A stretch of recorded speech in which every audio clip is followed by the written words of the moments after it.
Bonjour à tous chers mortels, c'est Dragmar. Alors encore une dernière petite annonce, oui j'en ai fait une la dernière fois, j'en refais une là. Nous sommes au 100e avis manga. 100e avis manga sur la chaîne en 1 an et 4 mois. Et encore il y a beaucoup de fois dans l'année où j'ai pas foutu grand chose pour X ou Y raison. Donc j'en serais arrivé bien plus tôt si j'avais un peu plus charbonné. Mais voilà, ça fait quand même 100 mangas que je vous présente, sans compter la chaîne d'avant où il y a des titres que je ne vous ai pas représentés. Et voilà, la chaîne nous a quand même présenté beaucoup de mangas différents. Alors au début je me suis demandé, est-ce que je vous fais une vidéo spéciale pour ça? Au début j'étais en mode, non c'est un 100e épisode, je m'en fous. Et là tout à l'heure je me suis dit, il y a peut-être moyen de faire quelque chose d'assez sympa. Donc ce sera pas sur cette vidéo, je le précise, ne vous attendez à rien sur cette vidéo là. Mais il y aura quelque chose de particulier. Je sais pas encore quand, si tout se passe bien dans une douzaine de jours. Ça dépend, ça dépend de la volonté, mais ça se fera en tout cas. Une seule chose que je peux vous dire, cette vidéo sera très longue. Très longue. Il y a des chances, c'est pas sûr à 100%, mais il y a des chances qu'elle soit plus longue que la Mangatech que j'avais fait. Pour rappel, elle faisait 6 heures. Si tout se passe bien, elle devrait être plus longue. Vous verrez, la vidéo devrait vous plaire, mais ça va être long. Mais je fais ça aussi parce qu'il y en a plein qui me disent ouais, on t'aime bien, on aime bien entendre parler, ouais, ça détend tout ça. Vas-y, fais des vidéos plus longues. Ok, je vais vous faire une vidéo, mais tellement longue, vous allez voir, vous allez adorer. Donc on attaque maintenant avec Piège Charnel. Donc c'est le Piège Charnel, premier tome du coup. Je suis dans mes délires, excusez-moi. Alors qui est une romance érotique, alors fait par Ririo et dessinée par Tsukishima Aya. Alors pour l'histoire nous suivons Kaori qui est une jeune femme dans une entreprise d'architecture d'intérieur. En gros voilà, elle est là pour conseiller et s'occuper des décorations des maisons, tout ça, appartements, etc. Et elle entretient une relation avec le patron. Mon dieu que c'est choquant, mon dieu que c'est si rare que ça, tu vois. Ah c'est sûr que les femmes qui ont des relations avec leur patron c'est tellement... Alors c'est surtout dans les histoires, hein. Le manga et tout c'est clairement pas le truc le plus innovateur, mais bon, pourquoi pas. Donc voilà, elle est avec son patron et elle reste très fidèle à lui. Alors il est marié, hein, au passage on rajoute une petite couche d'originalité. Il est marié et autant dire qu'il en profite bien comme il faut de Kaori et qu'il ne la lâche pas. Sauf qu'à un moment donné, il va avoir un nouvel employé qui va arriver qui s'appelle Haruto. Sauf que Haruto, il va découvrir leur relation. Et autant dire qu'il va bien en profiter pour la faire chanter. Il va faire chanter Kaori, disant que voilà, si jamais tu veux pas que ça sache, eh ben tu fais un peu ce que je te dis. Voilà. Et ça va aller jusqu'à plus et affinité, hein. Oui, ah bah, tant qu'à faire, hein. Quitte à être un connard, autant aller jusqu'au bout, hein. Attends, pourquoi se priver, franchement. Donc voilà, ça c'est pour l'idée de base. Ça c'est pour l'histoire. Globalement c'est pour l'histoire. Maintenant j'enchaîne directement avec l'avis manga. Ce manga il est pas mauvais, mais je sais pas, je suis un peu partagé. En fait il y a des points que j'aime bien et d'autres que j'aime pas. Alors on va lister un petit peu ça. Alors pour ce qui est de l'originalité de l'histoire, waouh, c'est pas comme si on avait vu ça 50 milliards de fois.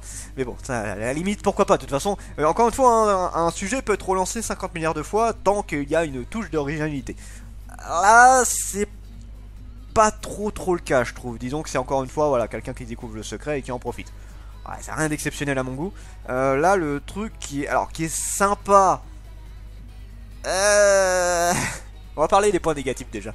Alors, ce qui me saoule, c'est déjà Kaori. Kaori, elle me pète les couilles, mais royalement. Je l'aime pas, ce personnage-là. Je l'aime pas. Parce que c'est en fait, elle a un mix des deux. C'est que, en fait, elle veut montrer que c'est une femme forte. Tu sais qu'elle est, voilà, qu'elle veut faire qu'elle fait son boulot, qu'elle travaille bien, tout ça, qu'elle peut être dépendante, etc. Mais en même temps, c'est incroyable à quel point elle se laisse faire. C'est alors je sais, c'est pas forcément facile, surtout dans cette situation-là où elle est d'un côté prise en partie avec son patron qui la tient un petit peu par le cul et Haruto qui pareil la tient par l'autre fesse. Toi, là elle est en train de se faire écarter en deux, là en mode voilà, tu nous appartiens. Donc je comprends que la situation soit pas facile, mais en fait c'est une scène en particulier qui m'avait un petit peu dérouté où là c'était carrément du viol. Et en fait quand tu voyais sa réaction, t'avais l'impression que c'était pas grave. Tu fais mais non. Mais non. Non s'il te plaît, réagis un peu plus que ça là. Encore une fois, je le sais que ça peut être, que c'est pas quelque chose que tu peux forcément gérer ou qui doit être compliqué, hein. Pareil, je peux pas juger, hein. J'ai jamais vu que ça, j'espère ne jamais vu que ça. Mais quand tu vois la scène, t'es en mode putain, mais sans déconner quoi. Donc là, j'ai plus un problème avec Kaori, en vrai. Même les deux autres, bon, le patron, bon, c'est un classique, hein, c'est le connard prétentieux qui profite de ses employés, hein, voilà, rien d'exceptionnel. Haruto, c'est un enfoiré, mais j'aime bien son style dans le genre où il essaye un peu de la bouger. Il essaye un petit peu de lui dire réveille-toi, bouge-toi le cul et fais quelque chose. Alors t'as ce côté là qui est cool, et d'un autre côté il en profite à mordel. Alors t'es un connard, mais en même temps t'as un bon fond, c'est bizarre. C'est un peu bizarre mec.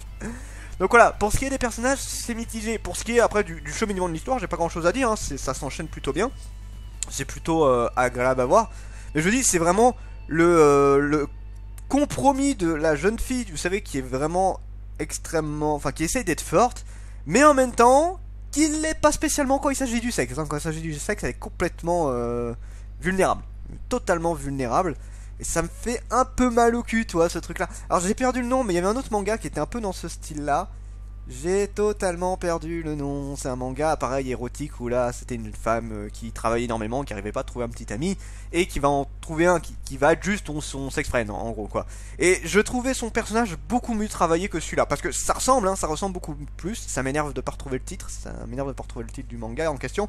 Et voilà, l'autre manga là, que j'ai en tête était beaucoup mieux travaillé dans ce style-là. Là on avait vraiment une femme qui était très forte et qui savait ce qu'il voulait. Alors elle avait quand même un côté assez fragile dans le sens où voilà ça lui arrivait de craquer ce genre de truc là. Mais là le personnage était beaucoup plus fort, beaucoup plus intéressant. Là c'est une petite chose fragile qui essaye de pas l'être. C'est un peu chiant. Je veux dire, je veux bien que tu fasses des femmes fortes ce genre de truc là, mais fais-le vraiment parce que là en fait t'as l'impression, je le redis, t'as l'impression qu'elle veut être une femme forte mais qu'elle y arrive pas du tout. Ok, pourquoi pas, mais il y a des moments c'est chiant en fait, il y a des moments, en fait, c'est vraiment sur ses réflexions, sur son comportement, il y a des moments t'es en mode, en train de te dire, mais tu te le dis à toi-même, fais-le. Je sais pas, au bout d'un moment, je sais pas, ça reste mon avis perso hein, là-dessus, encore une fois, c'est pas des situations que je connais. Pour la note de potentiel, bah, pour l'histoire, je le redis, c'est assez classique, hein, une femme qui est avec son patron, qui va se faire découvrir. Bon bah il y a Techmilov qui avait fait ça, il y a d'autres mangas qui avaient fait ce genre de truc. C'est pas quelque chose d'extrêmement novateur, mais ça reste intéressant à regarder. Les personnages, bah l'héroïne elle est un peu chiante. Le patron, il est random pour l'instant, il est totalement random pour l'instant. Et Haruto, ça va. Au moins il est intéressant. Ça reste un connard, mais il est intéressant. Donc les personnages, ça va dans l'ensemble. Pour ce qui est du dessin, bah le dessin, alors ça, en fait. C'est un côté vraiment, enfin c'est du josei hein, pour le coup. C'est vraiment érotique et c'est un style romance particulier. Alors c'est très proche du shoujo en termes général, mais le josei du coup a un côté, vous savez, très adulte dans les dessins. Là ça l'est particulièrement. Ça l'est particulièrement et c'est sympa. C'est très sympa à regarder, j'ai pas de problème. Pour ce qui est des décors, bah les décors, bah y a quand même quelque chose hein. Il y a quand même quelque chose, c'est pas vraiment des décors, vous savez, des immeubles, un fond de bureau, ce genre de trucs là. Il y en a un peu, mais là c'est plus des effets, mais qui sont mieux travaillés. Si je prends par exemple Netsuzo T-Rap, où je disais que les décors ne me gênaient pas, là je trouve que d'un point de vue ambiance, c'est mieux travaillé. C'est quand même mieux travaillé, et puis encore une fois, il y a ce truc de voilà, gros plan pour cacher le fait qu'il n'y a pas de décor à des moments donnés. C'est beaucoup mieux travaillé. Je trouve que le dessin est beaucoup mieux travaillé là-dessus. Jusqu'où le manga peut aller, j'en sais foutre rien. Là, on en est à 8 tomes au Japon. 8 tomes au Japon. Est-ce que... Non, le deuxième n'est pas sorti. Le deuxième devrait sortir le 20 mai, mais bon, avec ce qui est en ce moment, c'est pas garanti du tout. Donc, je sais pas. Je sais pas. Est-ce qu'elle va réussir à se dominer et à être un peu en mode, voilà, je vous montre ce que je peux faire. Ou est-ce que c'est foutu et elle va se faire prendre de tous les côtés par 50 milliards d'hommes. Parce que là, il y en a un nouveau qui est arrivé. Est-ce qu'il va pas en profiter également? C'est particulier, je le redis, hein. Là on est vraiment en gros questionnement là-dessus. Donc voilà, piège charnel, c'était sympa, mais un petit peu particulier. Donc à vous de voir, mais sachez-le, il y a une scène de viol dedans. Moi ça me gêne pas spécialement, mais je sais qu'il y en a que ça peut gêner. Sur ce, c'était Dragmar, et je vous dis à la prochaine, chers mortels.